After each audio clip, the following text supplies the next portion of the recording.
episode of Overtime. Once again, I'm joined by Susan and Sarah, and we're going to continue a little bit on topic and off topic at the same time about this diversity thing. Now, again, back to the social media and in the news, or might even be yourself. One of the biggest challenges for people in today's world is raising children and creating a family and keeping that family nucleus together, because there's so much pressure to work and have diversity within the home, of a breadwinner, of a support system, of this partnership. Well, we're going to talk a little bit about how to establish that and some of these challenges and maybe some possible ways that people could work around this stuff. So once again, without much further ado, I'd like to introduce Susan and Sarah, and let's jump right in. Hello. Hello. So as you had heard on the intro, I think it's very important to talk about people work really, really hard to get to where they are. In our previous episodes, we've discussed many challenges and hindrances that people have to overcome to get to where they are. It's coming to a point now where people get into these roles and they find themselves in their 30s or 40s, whatever it is, starting to have their families and making different types of choices as the world around them changes. Now, with both of your experiences and all the people that you've worked with through Awesome and everything else, when you see this kind of stuff happen, I mean, what is the thought process that you've seen people have to just be willing to leave a career? Like, can companies and supply chains do more to help support these individuals, both men and women, to kind of continue their career instead of having to make such like a harsh choice of like, I'm walking away from it. I've made the choice. It's family or nothing. I'll take it. Hey, I think it starts with too many people think about it as an or, family or career. And you need to realize life is an and. It is an and constantly throughout your entire life. So get rid of the word or once and for all from your vocabulary. And then begin being creative and be flexible. And creativity comes from understanding your support squad. Your support squad can be your brother, your sister, your mom, your dad, your husband, your boyfriend, your friends, et cetera, et cetera. And none of us, we are not meant to do things alone. We are not solitary individuals. We are pack animals. And so use the pack. Don't be embarrassed to use and to build a pack, and your pack will change over time. But you can successfully have and raise a family and raise fabulous kids and have a fabulous career. And it just needs to start with getting rid of or. There's a lot of other things I can talk about in more detail, but let me punt it over to Susan to see if she's got something on that one. Yeah, I couldn't agree with you more. I think, certainly life is about choices, and there are moments in time choices may look different, but to never opt out before you even understand what you're opting out from, So to me, everything is figure outable. And don't go in with self-imposed limitations because you're going to be starting a family 5 years down the road. Marry or be with a partner who is supportive. That's going to be important no matter what, right? That you want somebody that's supportive. You want a partnership, right? You want a partnership. You want an equal partnership, whatever equal looks like in your mind, and that's really critical. So with a foundation like that, you roll as life gives you what it gives you, and you figure it out.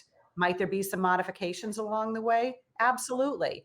But if you're in with a partner who has the best interest of the partnership in mind and has a selflessness as, each partner has, everything can be figured out. And I agree. I couldn't agree more that, is it hard sometimes when you're both working and raising a family? Of course. But that's where good childcare comes into play. And whether, to Sarah's point, that's family members or your pack or the people that'll support you. Our kids went to daycare.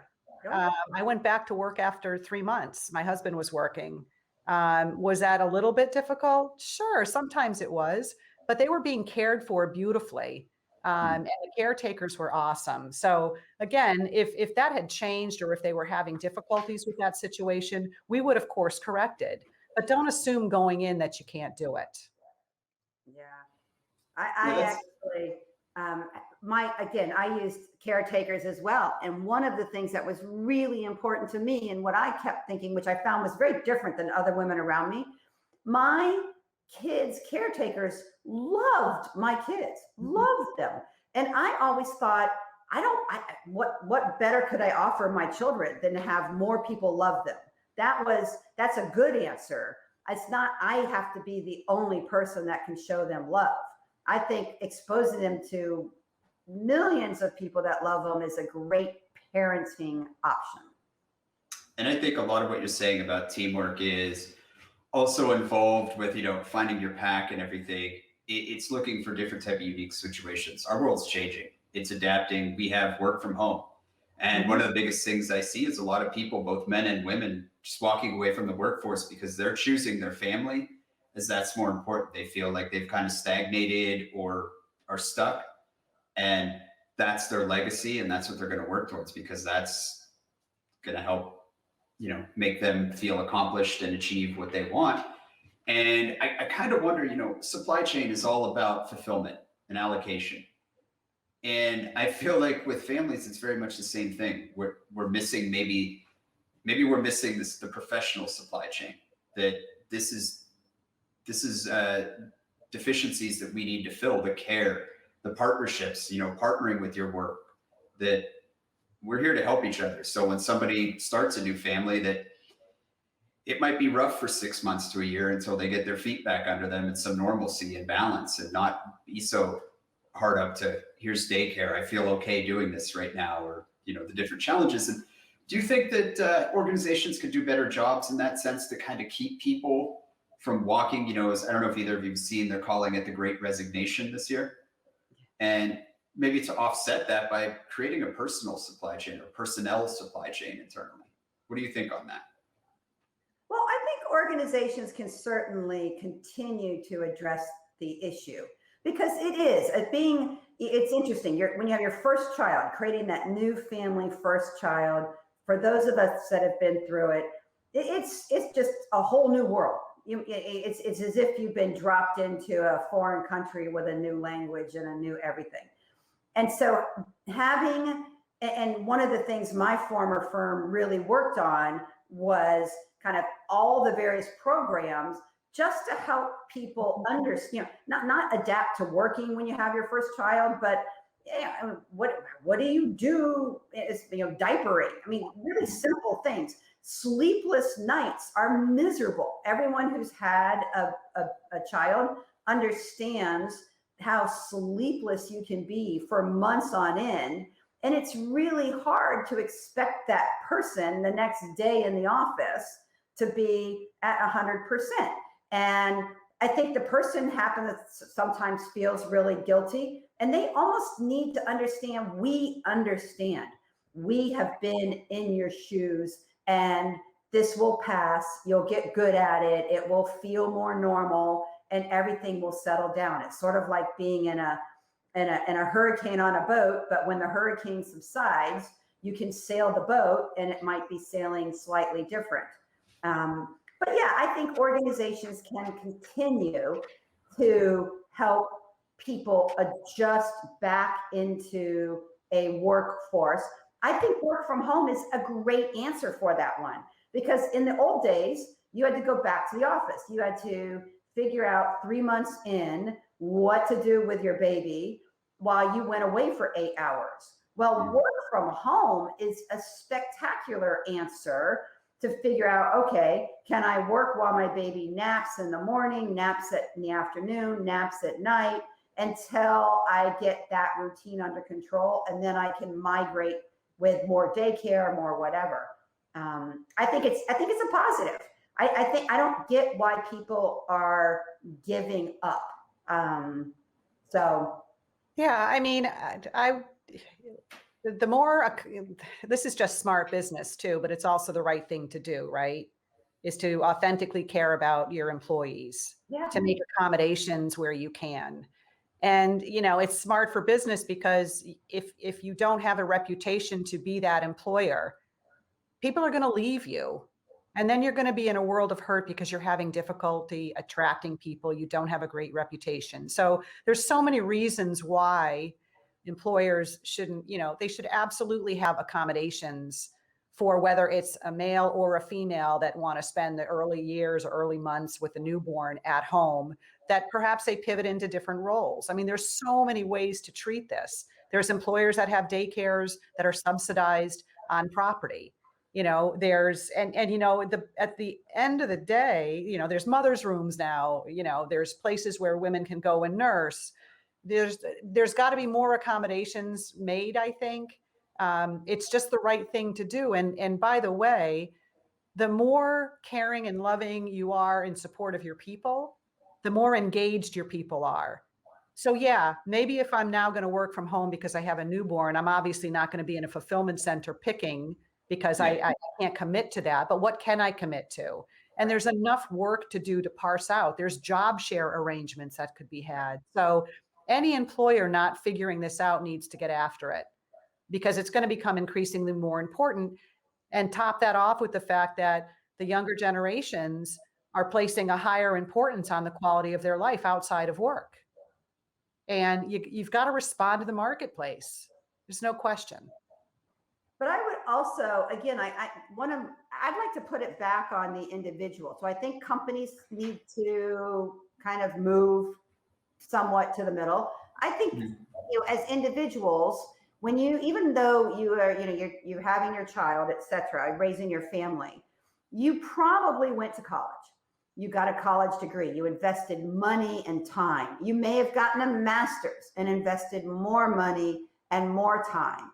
And I think it's incumbent upon you to continue to think about, why did I do that? What was my purpose in going to all this schooling, working for 6 years, 10 years, whatever the time frame is, to then put that on a shelf and kind of forget it.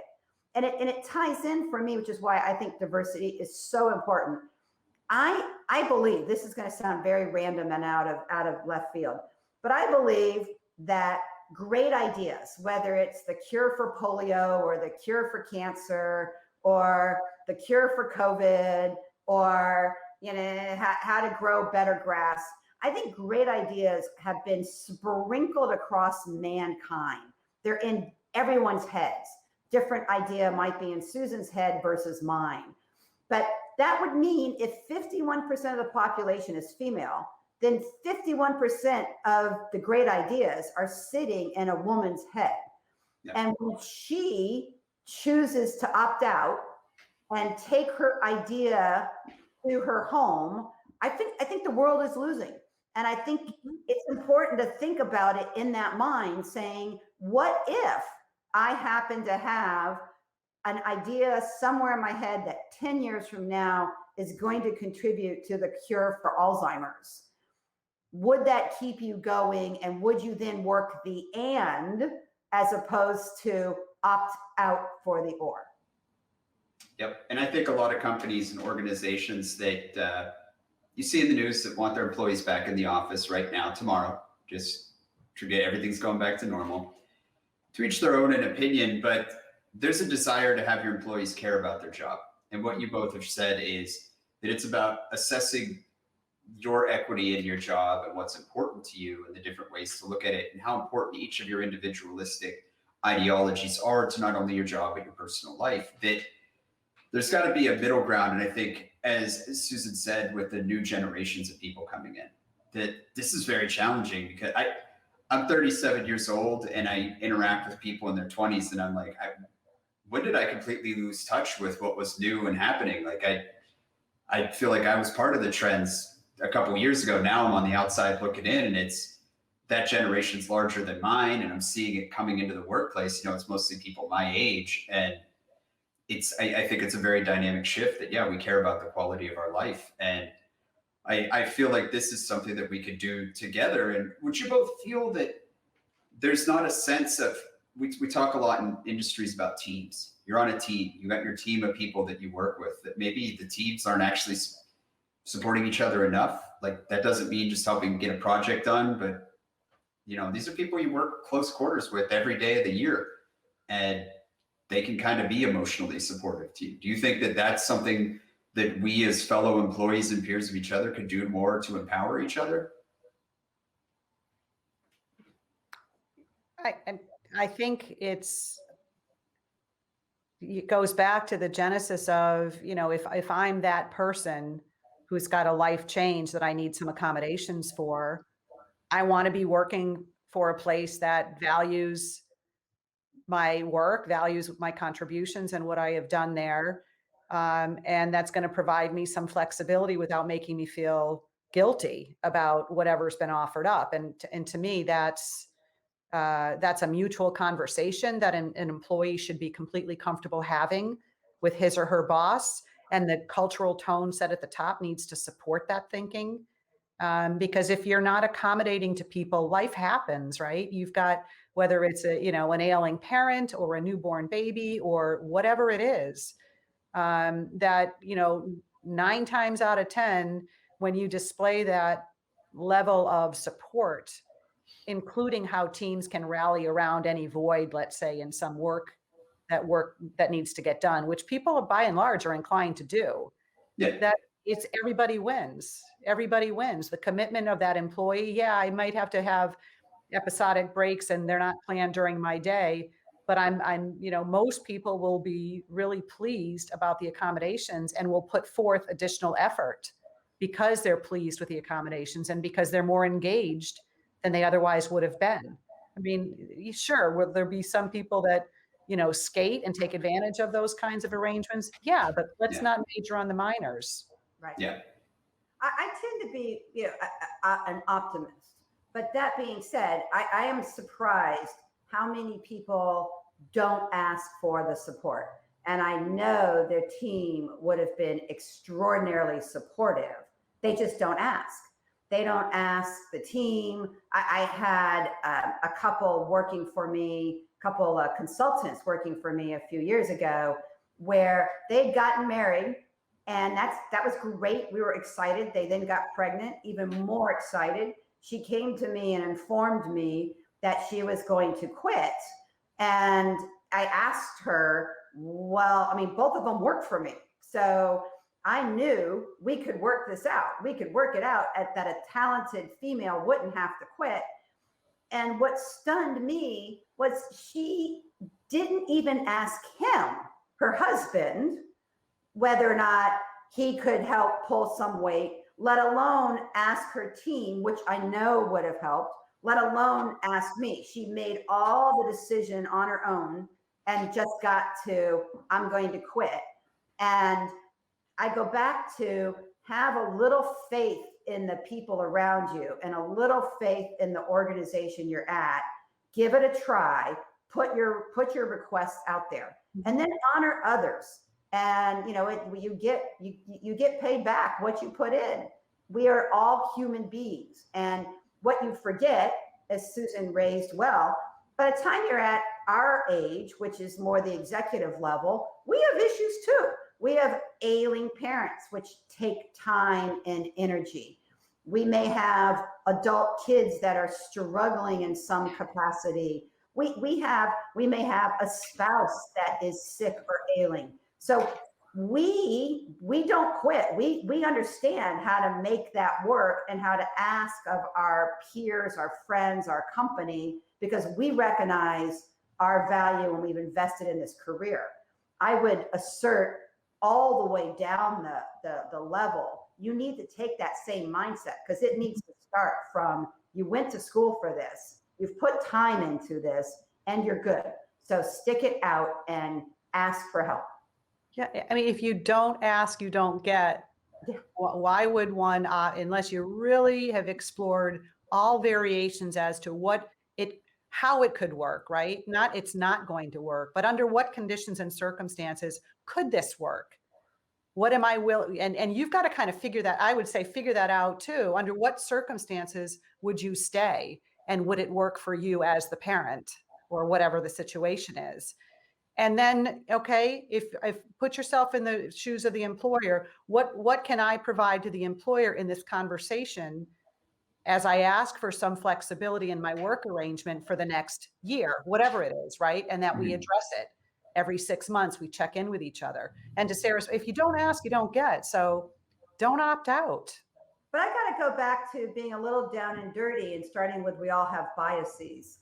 I still think in this, even with the younger generation in this day and age, the going bias is the man has to work, the husband has to work, the woman gets to choose if she's married whether or not to work. I think that's a common bias that couples have. And I would encourage you to look yourself in the mirror and find out, do you have that bias? Because it's bad on both sides. It's bad if you're the female assuming that you've got this option. What if you didn't have that option? How would you change your behavior and your thinking? And if you're the male and you think, I do have an option, how does that change your behavior? I think that's a big bias that still exists in our workforce. So I think one thing to talk about, both with your experiences and levels of employment, one of the things I noticed from people at my level or younger, it's fear.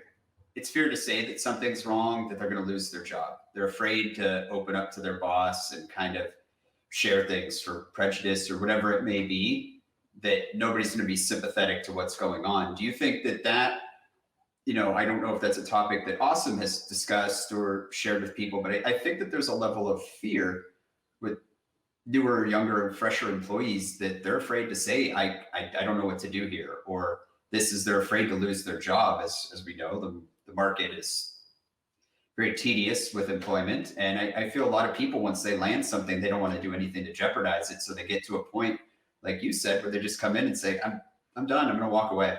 That's an easier solution than saying, hey, I need help. Why is that easier?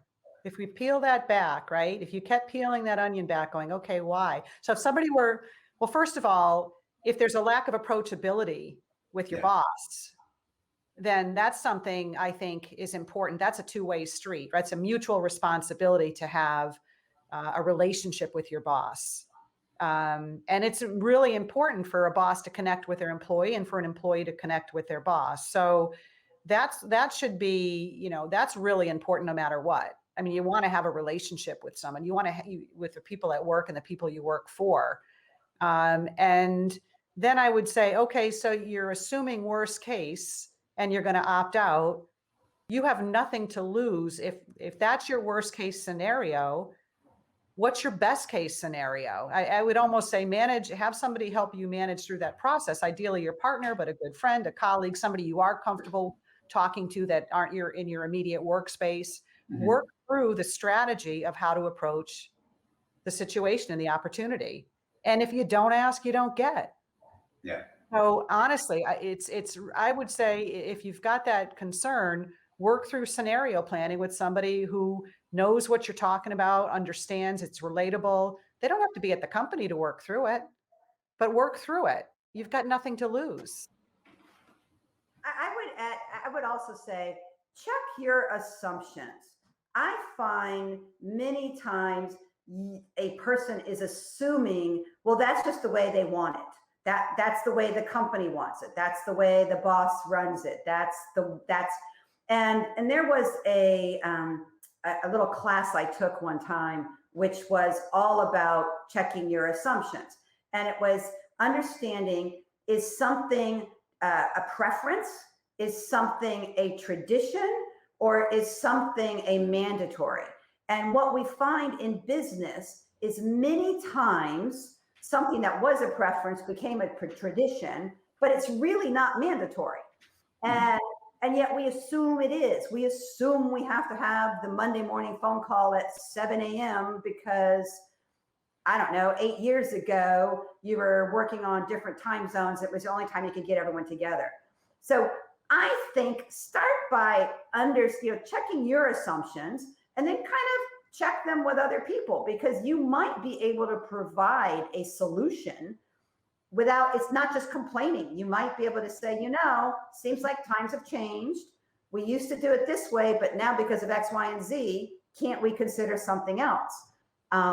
That's huge. The other piece I would throw in is understand executives and bosses are human beings as well. And they also have, I've spent time, and this is where Awesome can help younger females in particular. I've spent time educating them on, well, what would have been on my daily agenda?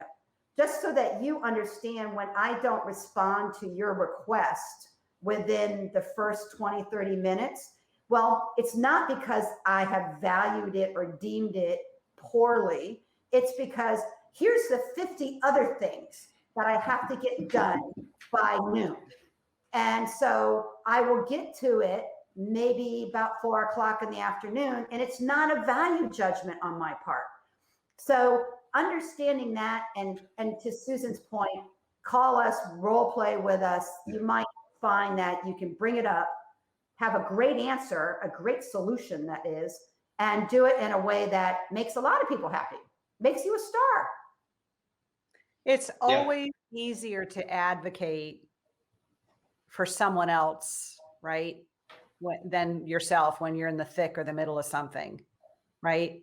I mean, most of the time, always is probably too strong, but most of the time, the same counsel you would give somebody else on the very same thing, you have a hard time giving to yourself.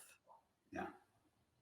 Well, I think this is good. And, you know, what we've looked at in our kind of whole past few episodes that we've had together is really kind of formulating that it's not one person's problem, that this is all about coming together, that everybody's got their part to do in this. It is team, whether it's your personal team, your private team, your public employee team, your social networks, whatever it is. This is about supporting each other. And, you know, everybody out there, I hope you can take away from this is that this is about bettering yourself to better and show better impact to others around you. This is about learning and self-identifying and having some humility to kind of build and be a better person for everybody around you. And I want to thank both of you for today's episode, but also like just how much you've educated me on these episodes to just learn and kind of be self-aware, kind of from a societal point of view, looking at myself of like being aware and self-aware of things that I could be doing. That this is an evolutionary thing for myself, that just because I read a blog or I listened to this podcast, it's not going to change me. This is something that every day I have to work on. And each new level that I get to in my career, that it's being aware of these types of things and challenges to be better and more supportive to everybody around me. And I thank both of you for educating me on this. It's been phenomenal. The world needs all of us to pull all of our weight. So let's just kind of figure out how to do it all together. Yeah. Well, again, I thank both of you, and I thank everybody out there for watching, and I hope you enjoyed today's episode. And well, again, thank you so much for joining, and take it easy, everybody. Thank you. Take care.